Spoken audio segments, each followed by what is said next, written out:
The power of culture in a business, and specifically a medical practice, is it creates that feeling that everybody is rowing in the same direction.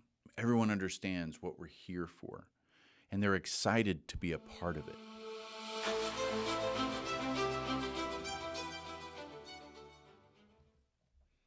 Hello and welcome to another episode of the Physician Growth Accelerator, a show where we break down your medical practice systems into vitals, give you the tools to diagnose root cause of what may be restricting your growth, and best of all, prescribe what to do about it.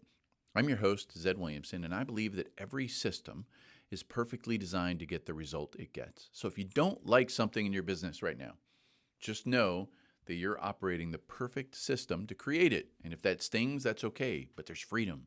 Because now all we got to do is tweak the system to get what we want. And if you've listened to any episodes before and you've gotten any value, would you please go to where you listen to your podcasts and rate the show? Give us some stars. It helps other people find it. And I'm getting just amazing comments from listeners saying things that, like, it seems like you're in my practice. It's, you're saying the things that are happening in my head. And people are taking some of these tools and implementing them. And so I just want more people to be aware of what's out there. And so if you leave reviews, that helps. And if you're listening to this podcast, I'm going to assume that you feel there's some constraint in your practice, something that's keeping you held back from achieving the goals you want to achieve. I've actually also come across this, and this is very relatable to what you experience with patients. I've talked to some people, and they actually have a lack of belief of what is possible, meaning they're doing their day-to-day grind in the practice, and they believe that's just the way it's supposed to be. And that's sad to me, because I don't believe that. And isn't it interesting, because that's what we hear from patients. Patients put off coming in and taking care of their issues for so long. And it's usually tied to this concept of, I just thought I was supposed to live this way. Thought I was getting older. Thought this, thought that. Thought it was genetics. As opposed to looking at it as something that is changeable. So if you are in private practice business and you're catching yourself saying, I guess this is just the way it is. And you feel like you're rowing a boat, but you're not using an oar, you're using a twig. You don't have to live that way. There are known constraints within your practice that can be affected. And when we remove constraint or exploit constraint or whatever, increase throughput, you can do so in a way that creates an outcome that you're looking for. And it's not just related to income. It's related to practice health. Employee satisfaction, your satisfaction, you being excited that it's Sunday night as opposed to utter misery that the next day is Monday.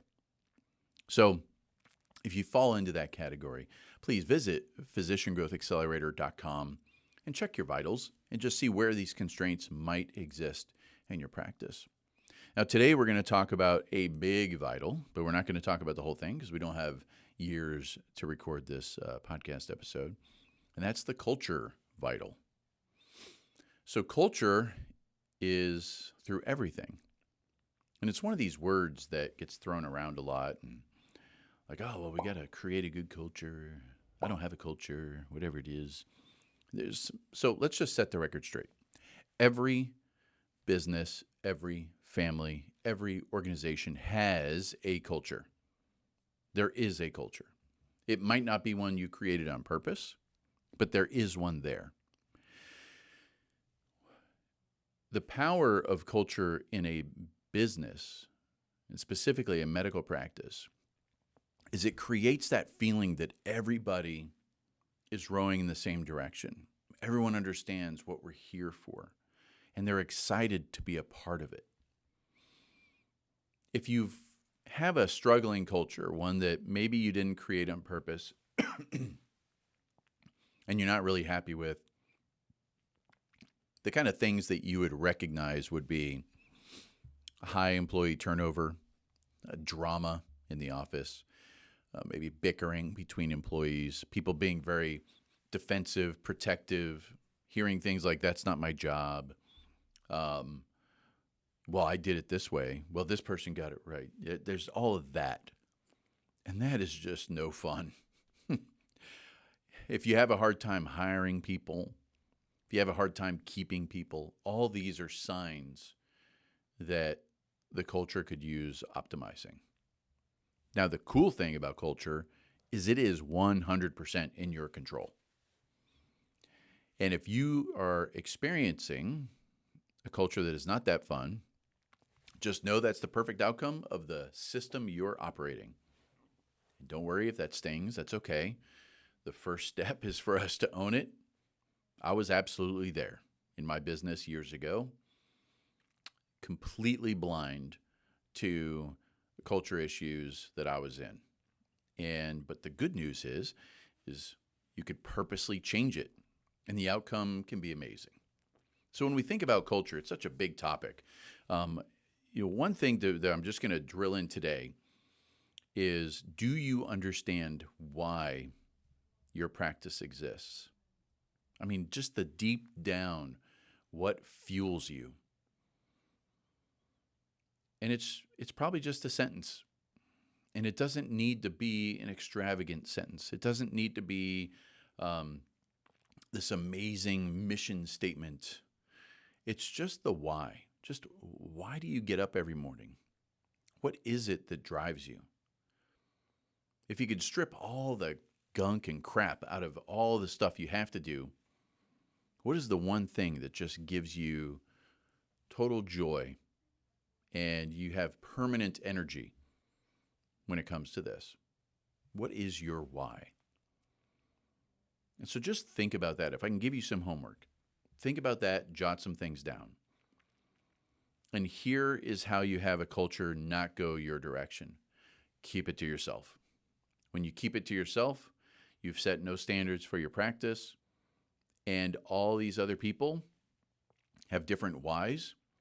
With no guidance, they're going to butt heads. They're going to be protective, defensive, drama-filled, gossip-filled, and you're going to deal with culture issues forever, which then impact everything else in the practice. You can have a perfect practice from the standpoint of every business measurable. If your culture is crap, it doesn't matter. So, share your why. Often. Relate it to your employees. Make sure they understand why this practice exists. You want them to be able to be sipping out of a glass of red wine on a Saturday night, talking to a new friend, and they go, "What do you do?" It's like, "Well, I work at this practice, and we exist because blah, blah, blah, blah, blah." Here's why that matters. You just started to set a standard. You set a North Star of, here are the reasons that we exist. And so now what you've done is you've created a path. And, the brain is interesting, but the brain doesn't like incongruency. And so if an employee is doing something, a behavior, where you have zero standards, zero why, zero explanation of what matters here, they can go off in 87 different directions with their behavior, and you just deal with it. When you set a strong why, the strong North Star, they will start to realize that their behavior doesn't align with it. And at that point, people can start to have conversations in the office. Some people remove themselves because they go, "Well, this why is not important to me." Never be afraid of that. That person shouldn't have been part of your practice in the first place.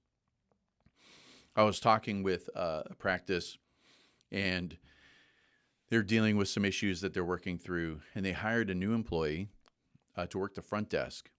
And they got someone with experience, worked in medical practices before. They've gone through a lot of drama, so they really thought that they had honed in and found this perfect person. They're paying a lot of money on an hourly rate for this role. It's kind of scary based on, the economics of the practice. Person showed up first day of work on a Monday morning, left for lunch, called while on lunch and say, "I'm not coming back." That's a problem. And We as business owners need to realize that that is the perfect outcome of a system we're operating.